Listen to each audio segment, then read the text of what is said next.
আসসালামু আলাইকুম dear learners. আশা করি তোমরা সবাই অনেক অনেক ভালো আছো।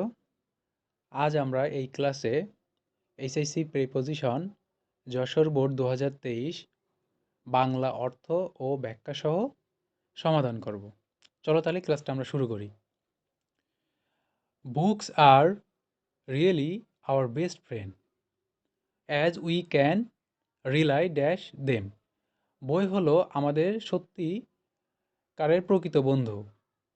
অ্যাজ যে এজন্য উই ক্যান রিলাই আমরা নির্ভর করতে পারি ড্যাশ দেম তাদের উপরে। এই যে রিলাই অন মানে নির্ভর করে, অ্যাপ্রোপ্রিয়েট প্রিপোজিশন কি হবে তাদের উপরে, তাহলে এখানে সেই হিসাবে কি বসছে অন বসছে, আবার রিলাইয়ের পরে কি বসে অন বসে, রিলাই অন মানে নির্ভর করা। When we are board, upset, depressed, lonely or annoyed, অর্থাৎ আমরা কখন তাদের উপরে নির্ভর করতে পারি, যখন আমরা বোর হয়ে যাই আর দুঃখগ্রস্ত হয়ে যাই, তাই না? তারপরে হচ্ছে হতাশাভোগী, একাকী ভোগী অথবা কোনো বিরক্তে থাকি, সেই সময় আমরা কি এই বইয়ের উপরে আমাদের বেস্ট ফ্রেন্ড হিসেবে তাদের উপরে আমরা নির্ভর হতে পারি। তাহলে এখানে কি হবে রিলাই অন, এই যে একটা অ্যাপ্রোপ্রিয়েট প্রিপোজিশন, তাদের উপরে দেম এখানে বোঝাচ্ছে দেম তাদের উপরে। দে শেয়ার তারা ভাগাভাগি ভাগাভাগি করে ড্যাশ আস, আচ্ছা আমাদের সাথে, আমাদের সাথে ভাগাভাগি করে কি ইনফরমেশন অ্যান্ড নলেজ, আচ্ছা তাহলে তথ্য এবং জ্ঞান, হোয়েন এভার উই নিড যখনই আমাদের এগুলো প্রয়োজন হয়। তাহলে এখানে ভাগাভাগি করা বোঝাচ্ছে, আমাদের সাথে বোঝাচ্ছে, তাই না?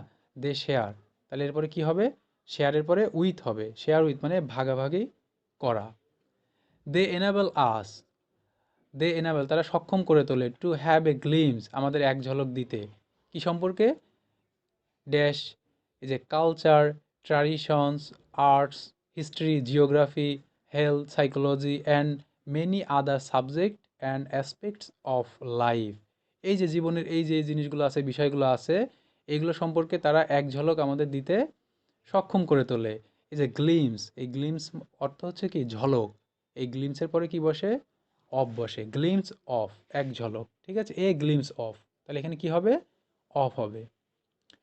গুড বুকস অলওয়েজ গাইড আস, আচ্ছা ভালো বইগুলো সবসময় আমাদেরকে গাইড করে, আমাদেরকে পরিচালিত করে ড্যাশ দ্য রাইট পথ, এই যে দিকে, কোন দিকে ভালো পথের দিকে, তাহলে দিকে বুঝালে কি বসে টু বসে এখানে, তাহলে এই জন্য হবে এখানে guide us to the right পথ ড্যাশ লাইফ আমাদের জীবনে, তাহলে জীবনের ভালো পথের দিকে চলতে বা নিয়ন্ত্রণ করতে আমাদেরকে বই সাহায্য করে।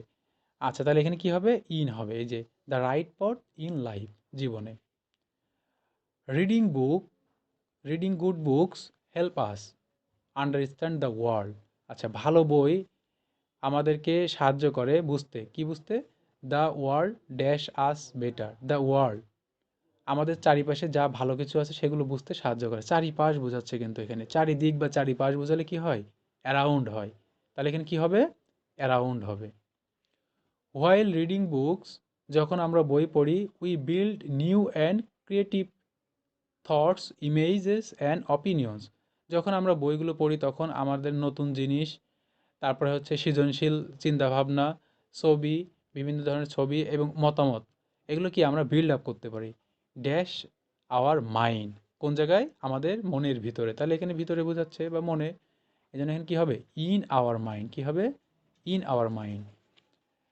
দিস হ্যাবিট হেল্পস আস, এই যে অভ্যাস এটা আমাদেরকে সাহায্য করে এক্সপ্লোর লাইফ, এই যে জীবনের অনুসন্ধানে ড্যাশ ডিফারেন্ট পার্সপেক্টিভ বিভিন্ন বিষয়, ঠিক আছে, বিভিন্ন বিষয়ের দিক থেকে এই যে অভ্যাসটা আমাদের জীবনের অনুসন্ধানে সাহায্য করে, তাহলে এই যে ডিফারেন্ট পার্সপেক্টিভ, এই যে বিভিন্ন বিষয় হতে আমাদের যে অনুসন্ধান করতে এই বইটা বা এই বই পড়া অভ্যাস আমাদের সাহায্য করে, যে হতে বা থেকে, যে এরকম বোঝালে কি বসে ফ্রম বসে, এই জন্য এখানে কি হবে ফ্রম হবে, এই যে ডিফারেন্ট পার্সপেক্টিভ বিভিন্ন বিষয় হতে বা বিভিন্ন দিক হতে আমাদের অনুসন্ধান করতে এই যে বই পড়ার অভ্যাস এটা আমাদেরকে সাহায্য করে। In or in other word, অন্য কথায় ইট হ্যাজ সেভারেল পার্সপেক্টিভ, ঠিক আছে, এটার আরও কি আছে কিছু পজিটিভ ইফেক্ট আছে ড্যাশ আওয়ার বডি আমাদের শরীর, মাইন্ড, মন এবং সোল, আত্মার উপরে।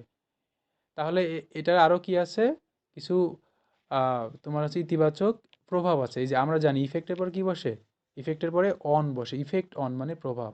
এটা কিন্তু অ্যাপ্রোপ্রিয়েট প্রিপোজিশন। ইফেক্ট অন মানে কি হবে এখানে তাহলে, প্রভাব। ইফেক্ট অন মানে প্রভাব। ইনফ্যাক্ট প্রকৃত অর্থে দ্য হ্যাবিট অফ রিডিং, বই পড়ার অভ্যাস, is on dash the best qualities. আচ্ছা, যে ভালো গুণগুলো আছে, that a person can possess, অর্থাৎ একটা মানুষ যে ভালো গুণাবলীগুলো মানে তোমার বহন করে বা তার মধ্যে থাকে, তার মধ্যে এই বই পড়া অভ্যাস অন্যতম একটা গুণ, ভালো গুণ। ঠিক আছে, তাহলে আমরা জানি কি বসে, তাহলে এরপরে ওয়ানের পরে অফ বসে, one of the best qualities. ঠিক আছে, অথবা সুপারলেটিভ ডিগ্রি অনুযায়ী যদি আমরা করি তাহলে কি হয়, ওয়ানের পরে এখানে কি হবে, অফ হবে। অথবা এখানে এইভাবে বলতে পারি যে ভালো যে কোয়ালিটিগুলো আছে, ঠিক আছে, তার মধ্যে অন্যতম একটা কোয়ালিটি হলো এই যে বই পড়ার অভ্যাস করা। এখানে তাহলে কি হবে, অফ হবে। র বা এর বুঝালে কি হয়, অফ হয়। তাহলে আশা করি তোমরা এই ক্লাসটা খুব সুন্দর করে বুঝতে পেরেছো। তারপরে কোনো সমস্যা থাকলে তোমরা কমেন্ট বক্সে কমেন্ট করতে পারো। আজ এই পর্যন্তই। সবাই ভালো থেকো, সুস্থ থেকো। আল্লাহ হাফেজ।